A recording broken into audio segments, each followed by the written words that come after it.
آج ظاہر ہے ہماری ماں بیسکلی تو یہ مومنین کی ماں ہے نا, اور ہمارے لیے ہمارا تو سب کچھ قربان ہو جائے. آج عورتیں اپنی ماؤں کی پیروی کرنے کی بجائے, یا اسپیسیفک حضرت عائشہ صدیقہ سلام اللہ علیہ کی بات آ رہی ہے, ویسٹرن ورلڈ کی پیروی کیوں کر رہی ہیں؟ کیا ہو گیا؟ دیکھیے گزارش یہ ہے کہ ویسٹ سے متاثر جو طبقہ ہے, جو خواتین ہے بالخصوص, وہ جن کی پیروی کرتی ہیں وہ ماڈل ہیں. ہمیں رول ماڈلز کی تلاش کرنی چاہیے, اور رول ماڈل ہمارے لیے حضرت عائشہ صدیقہ ہیں, حضرت فاطمہ الزہرا ہیں, حضرت خدیجہ الکبریٰ ہیں. سبحان اللہ, وہ ہیں اصل رول ماڈل. حضرت عائشہ صدیقہ کے حوالے سے میں یہ گزارش کروں گا کہ 3 ان کی یعنی فضیلتیں آپ کہہ لیں. پہلی یہ کہ ایک بار حضور صلی اللہ علیہ وسلم سے سوال کیا گیا کہ آپ کو سب سے زیادہ محبوب کون ہے؟ تو حضور نے فرمایا عائشہ. اللہ اکبر. پھر حضور سے فرمایا گیا, پوچھا گیا کہ حضور مردوں میں کون ہے؟ اللہ. تو آپ نے کہا عائشہ کے والد. اللہ اکبر. یعنی نسبت عائشہ سے. اللہ اللہ اللہ, سبحان اللہ سبحان اللہ. دوسری جو بات ہے وہ یہ کہ حضرت عائشہ اس لحاظ سے پوری امت کی محسنہ ہیں. ہاں, اس میں کوئی دوسری رائے نہیں. بے شمار ہزاروں کی تعداد میں حدیث, حضور صلی اللہ علیہ وسلم کے اقوال ایسے ہی وہ ان کے ذریعے سے ایسے ہی, بلکہ سرکار علیہ السلام فرماتے تھے کہ دین کا نصف حصہ ان حمیرہ سے حاصل کرو. ایگزیکٹلی, بالکل اللہ اللہ. جی جی. تو یہ کتنی بڑی یہ فضیلت ہے, کتنی بڑی فضیلت ہے. اللہ اکبر. اور کتنی بڑی اور فضیلت ہے کہ حضور صلی اللہ علیہ وسلم جس جگہ پہ یعنی قیامت تک ظاہری طور پر وہاں قیام ان کا رہے گا, وہ حضرت عائشہ صدیقہ کا حجرہ ہے. ارے سبحان اللہ, کیا بات کہہ دی آپ نے صاحب, کیا بات کہہ دی آپ نے, واہ واہ واہ, کیسی اچھی بات. دوسری جو بات ہے, دیکھیے گزارش یہ ہے کہ آپ نے آج کل کی خواتین اور ویسٹ سے متاثر ہونے والی خواتین کے بارے میں بات کی. دیکھیے گزارش یہ ہے کہ اسلام جب حضور صلی اللہ علیہ وسلم کے ذریعے ایک سب سے بڑے ایک احسان کی شکل میں, ایک بہت بڑے سب سے بڑے تحفے کی شکل میں بنی نوع انسان کو ملا, اس سے پہلے جو صورتحال تھی خواتین کی, ان کے حقوق کی, یہ آپ ذرا غور فرمائیں کہ اس وقت 3 بڑی سیولائزیشنز تھی, 3 بڑی تہذیبیں. بالکل ٹھیک ہے. ایک ویسٹ کی رومن آپ کہہ لیں, رومن سیولائزیشن تھی. ویسٹ کی کرسچن آپ اس کو سیولائزیشن کہہ لیں. بالکل ٹھیک ہے. ایک عرب کی سیولائزیشن تھی. بالکل ٹھیک ہے. اور ایک پرشین امپائر تھی. ایک ہندوؤں کی تہذیب تھی. ہندوؤں کی اور پرشین امپائر بھی. اب حالت یہ ہے کہ کرسچن یا رومن امپائر میں جو سیولائزیشن تھی, اس کی حالت یہ تھی کہ وہ فالو کر رہے تھے ڈاکٹرن آف اوریجنل سن کو, جس کا تصور یہ ہے کہ حضرت حوا جو ہیں ان سے غلطی ہوئی, معاذ اللہ ان سے غلطی ہوئی, اور اس لحاظ سے عورت جو ہے اوریجنلی بائی نیچر وہ گناہ گار ہے. ان کا تصور اسی کو کہتے ہیں ڈاکٹرن آف اوریجنل سن. بالکل ٹھیک ہے. یعنی عورت کو بنیادی طور پر گناہ گار تصور کیا گیا. بالکل ٹھیک ہے.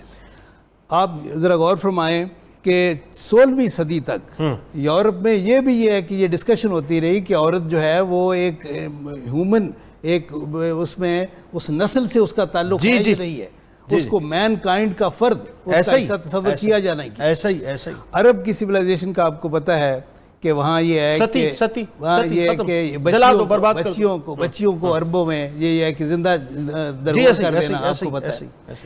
ہندوؤں میں یہ ہے کہ جو رسم جو تھی ستی کی, جس کا اشارہ کیا کہ عورت کو اپنے مرد کے بعد, اس کی زندگی کے بعد اس کو زندہ رہنے کا بھی حق نہیں دیا جاتا تھا, ساتھ ہی اس کو جلا دیا جاتا تھا, خود ہی وہ چھلانگ لگا دیتی تھی, یعنی اس کو مجبور کیا جاتا تھا. یہ ستی کی رسم تو انگریزوں نے آ کر یعنی بزور طاقت اس کو روکا.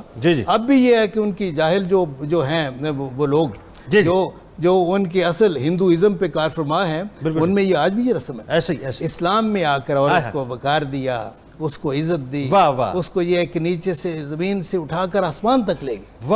اندازہ کریں کہ یہ حضور صلی اللہ علیہ وسلم کا جو فرمان ہے کہ ہر انسان جو ہر مسلمان اس کا الٹیمیٹ گول منزل کیا ہے؟ جنت.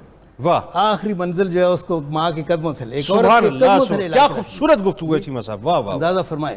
پھر یہ ہے کہ ذرا غور فرمائے کہ کچھ ایسے حقوق ہیں جو اسلام نے پہلی دفعہ عورت کو دیا, اس سے پہلے بنی نوع انسان کی تاریخ میں اس کی مثال نہیں ملتی. یہ بات ہو رہی تھی خواتین کے حقوق کے حوالے سے, کیا سمجھتے ہیں کہ کمی کہاں رہ گئی صاحب؟ ہمارے پاس تو آئیڈیلزم کی انتہا ہے, ہم کہاں کہ ادھر ادھر مڑ گئے. دیکھیے حقیقت یہ ہے کہ اسلام کے آنے سے پہلے پوری دنیا میں, دنیا کے تمام معاشروں میں عورت کی حیثیت جو تھی وہ صرف سیکنڈ کلاس سٹیزن یا تھرڈ کلاس سٹیزن نہیں بلکہ عملی طور پر ایک غلام کی سی حیثیت تھی. بالکل ایسا. اس غلامانہ حیثیت کو سے اگر نجات دلایا عورت کو تو اسلام نے ایسے. اور آپ حضرت عائشہ صدیقہ سلام اللہ علیہا کے حوالے سے کچھ بات فرمانا چاہ رہے تھے. دیکھیں گزارش یہ ہے کہ اسلام نے عورت کو ایک حیثیت بھی دی, اس کو وقار دیا, اس کو عزت دی, اس کو حقوق دیے, اور وہ حقوق دیے جس کی مثال اس سے پہلے انسانی تاریخ میں نہیں ملتی. مثلا آپ یہ دیکھیے کہ اسلام سے پہلے عورت جو ہے اس کو جو اموویبل پراپرٹی ہے, ایسے ہی غیر منقولہ جائیداد جو ہے, یہودیوں میں یہی ہوتا تھا, اس میں اس کو انہیریٹ ہی کر سکتی تھی. جی یہودیوں میں یہ ہوتا تھا. وراثت میں آپ حیران ہو گئے سن کے کہ یورپ کے کئی ممالک میں آج بھی عورت جو ہے وہ زمین کی وارث نہیں ہو سکتی. بالکل ایسا. اندازہ فرمائیں. بالکل یہ حق جو ہے وراثت میں عورت کو جو ہے پہلی دفعہ اسلام نے دیا. جی. پھر دوسرا حق دیکھیں آپ کہ اس سے پہلے, اسلام سے پہلے عورت کو طلاق لینے کا حق نہیں تھا. بالکل ٹھیک ہے. دنیا کے کسی معاشرے میں یہ پہلی دفعہ اسلام نے دیا. جی. پھر تیسرا حق دیکھیں آپ کہ ووٹ دینے کا حق اس سے پہلے, اسلام سے پہلے دنیا کے کسی معاشرے میں عورت کو نہیں دیا گیا.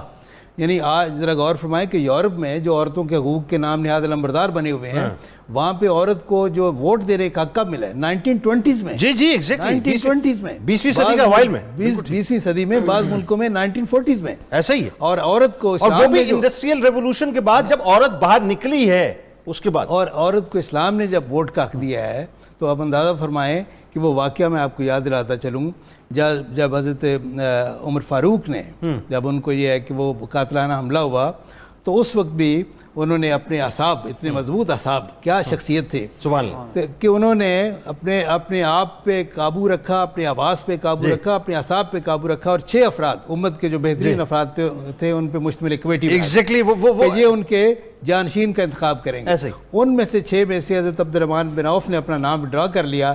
چنانچہ فیصلہ ہوا کہ وہی فیصلہ کریں گے سب سے رائے لے کے. حضرت عبد الرحمن بن عوف کے یہ الفاظ ہیں کہ میں نے تمام مردوں اور عورتوں سے رائے لی, تمام مردوں اور عورتوں سے رائے لی. جی, یہ خلیفہ کے انتخاب کے لیے مردوں سے بھی رائے لی اور عورتوں سے بھی لی. بالکل ایسا. یعنی وہ حق جو عورت کو اسلام نے 1400 سال پہلے دیا تھا, یہ یورپ کو یہ ہے کہ آج یہ 1 صدی پہلے تک نہیں تھا. سر میں اگر اس سے پہلے چلے جائیں, میں تو بات یہ ہے کہ سمجھتا ہوں کہ حضرت ام سلمہ سلام اللہ علیہا, اگر آپ ووٹ کی بات کریں, رائے کی بات کریں, تو صلح حدیبیہ کے موقع پہ آپ نے سرکار اسلام کو تجویز دی, اس پر کئی بار حضور صلی اللہ علیہ وسلم نے عورت کی رائے کو یہ تمام آراء پہ ایسے ہوا فوقیت دی. چیمہ صاحب, آپ سے تو میرا خیال ہے کہ ایک الگ سے پروگرام ہونا چاہیے ماشاءاللہ, اور بہت تشنگی رہی, یقین مانیے میں حق ادا نہیں کر پایا آپ جیسی شخصیت کا, بہت تشنگی رہی, لیکن آپ کا بہت شکریہ, آپ تشریف لائے. آپ نے سرکار اسلام کو تجویز دی, اس پر کئی بار حضور صلی اللہ علیہ وسلم نے عورت کی رائے کو یہ تمام آراء پہ ایسے ہوا فوقیت دی. چیمہ صاحب, آپ سے تو میرا خیال ہے کہ ایک الگ سے پروگرام ہونا چاہیے